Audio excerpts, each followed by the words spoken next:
one key area of knowledge that this elite have held all this time is the true nature of the sun.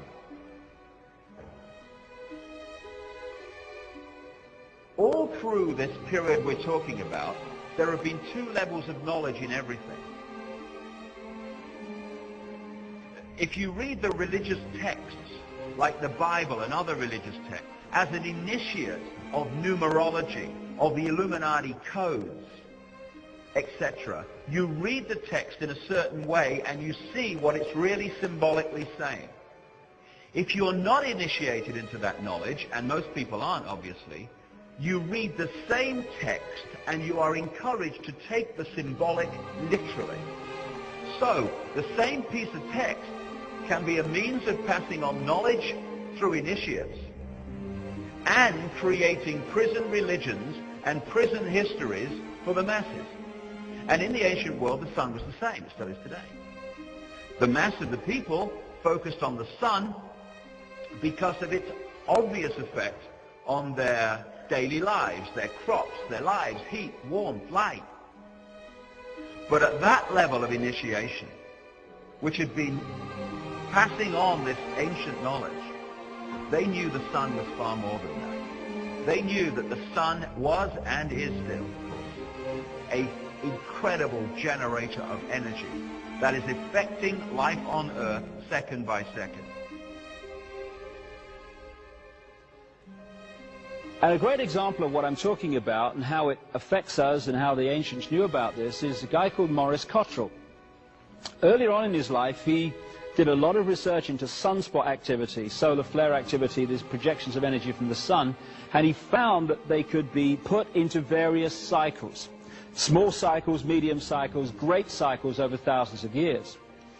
Later on in his life, he came across the Maya information left in Central America, the Yucatan, by the Maya people who picked it up from previous people, and again you go back eventually to this extraterrestrial race, or races, emphasis on the races, and they have put together a symbolic and mathematical structure that talks about cycles of human evolution, small cycles, medium cycles, great cycles.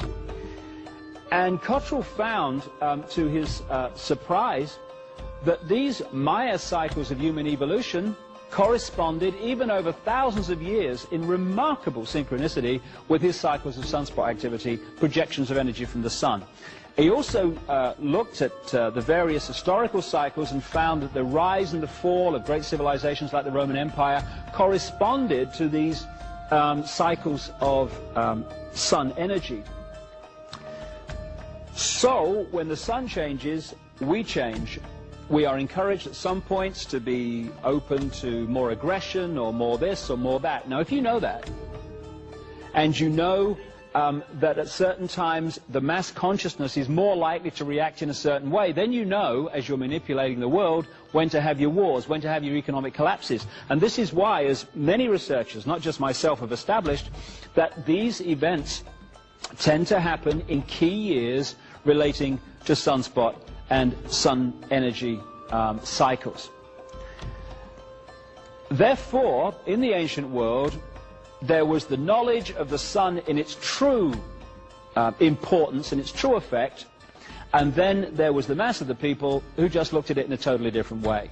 And this is why in the cultures of the ancient world you found, again, here a chair from Egypt, a throne from Egypt, a Akhenaten chair, the pharaoh, sun. Gold, the solar color, the solar metal. This is why the obsession was with gold. Also, lions, you find tremendous symbolism of the lion. The lion with its long mane symbolized the sun, which is why it was always there. Here again in Sri Lanka, gold and the sun. Here in Rome, the two lions, the sun, and the disc, the sun.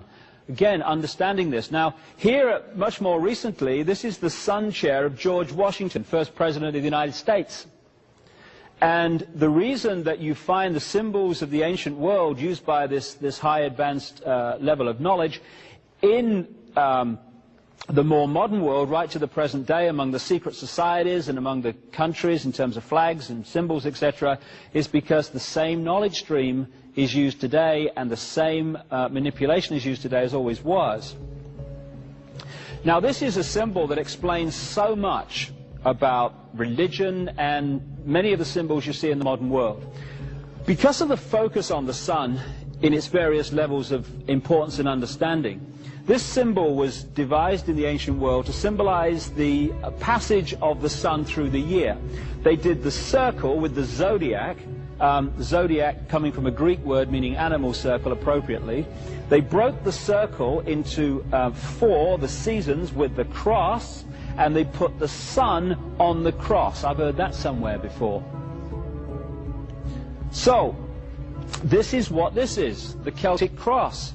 It's the circle and the cross, the symbol I've just had on the screen. This is NATO.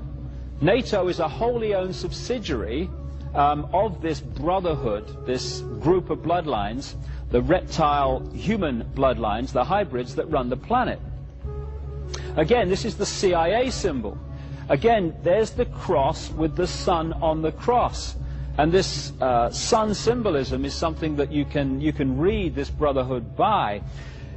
I came across this shot, or this symbol, in the City of London. Now, we'll get to this. The City of London is the operational epicenter of this global web of manipulation.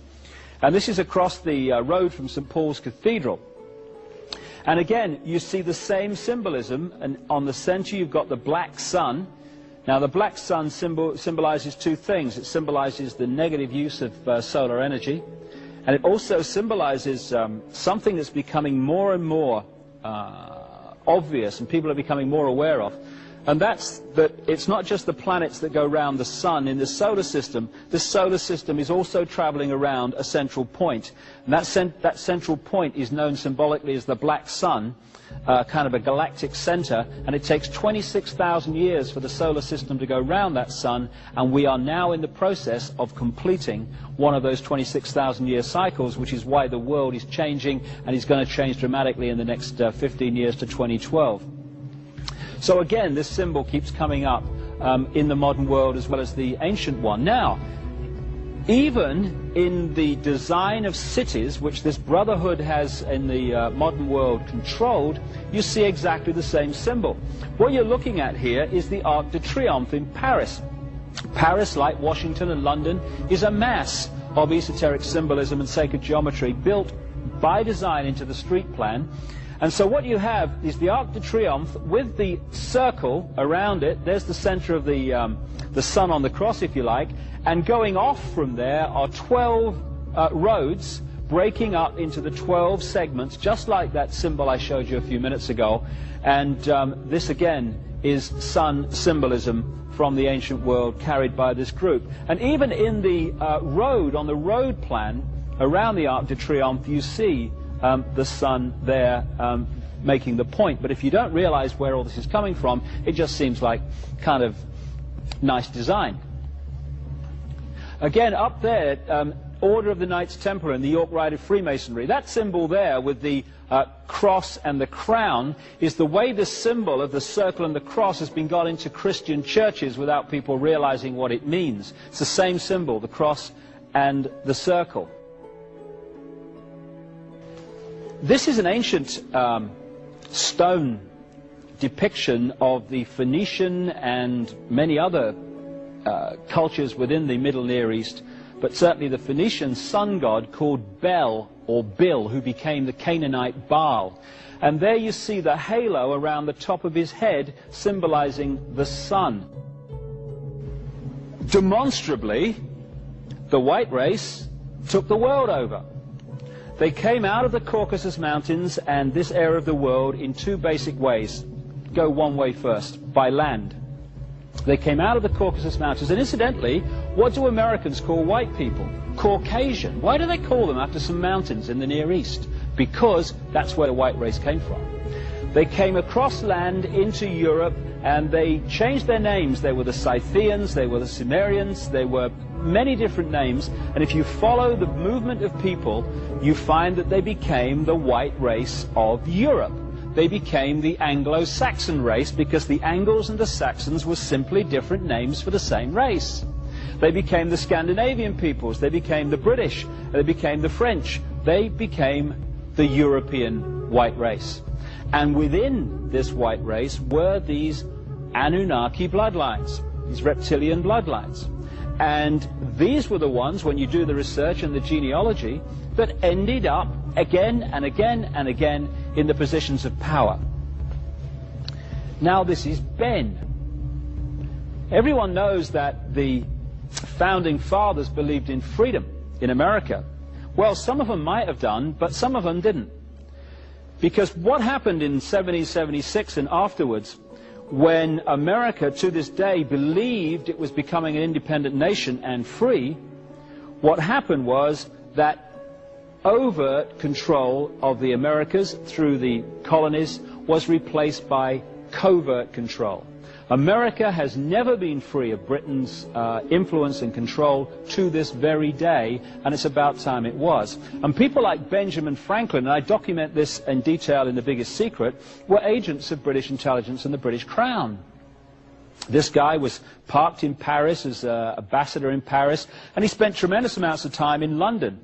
More than that, I said earlier that one of the common themes of these bloodlines through history is blood drinking, satanic ceremonies, etc., human sacrifice. That's what this guy was into. He was one of the top Freemasons in America. He was a member of key Freemasonic lodges in France, which created the French Revolution, like the Nine Sisters Lodge. And he was a member of a really elite secret society and satanic human sacrificing, blood drinking operation in Britain called the Hellfire Club, run by a British government minister called Sir Francis Dashwood, and who built underground chambers in his estate at Wickham, north of London, to do the sacrificing and stuff.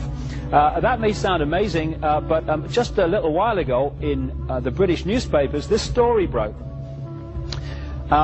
Again, while Benjamin Franklin was fighting for freedom for the American colonies, he parked his bum in London. And he lived in a place called 36 Craven Street near Trafalgar Square. Well, they've just been renovating that to turn it into a Benjamin Franklin museum. And bingo, they found 10 bodies underneath the floor, 6 of them children, and they've dated them to the time Benjamin Franklin lived there. They've said, oh, he must have been into body snatching. When you link it to his other activities, I think there's probably another explanation. Thomas Jefferson, again, one of the aristocratic bloodlines from Europe, and a guy who was a member of the Rosicrucian secret society and other esoteric secret societies that carried this knowledge. He just didn't tell anyone else about it. He also owned 200 slaves, Thomas Jefferson, while writing that every man is created equal. Slight contradiction there, I feel. Maybe we're all equal unless you've got a black face. And so when you look at the presidents from the very start, this is George Washington. Again, another of the aristocratic bloodlines from Europe that became presidents of the United States.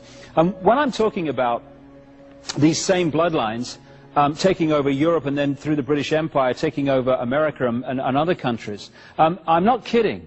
When you do the genealogical research, you find some remarkable statistics. Since George Washington became president in 1789, and including him, every single American presidential election has been won by the candidate with the most British and European royal genes. And that comes from Burke's Peerage, the Bible of aristocratic genealogy on the planet, based in Britain. We've had, at the time that I'm speaking these words, 42 American presidents. 33 of them are genetically related to England's Alfred the Great and Charlemagne, the most famous monarch of France. Way back, he became monarch for the Holy Roman Empire. Of the 42 presidents, 19 have been genetically related to England's King Edward III, who has thousands of blood connections to Prince Charles. And then you look at Bill Clinton.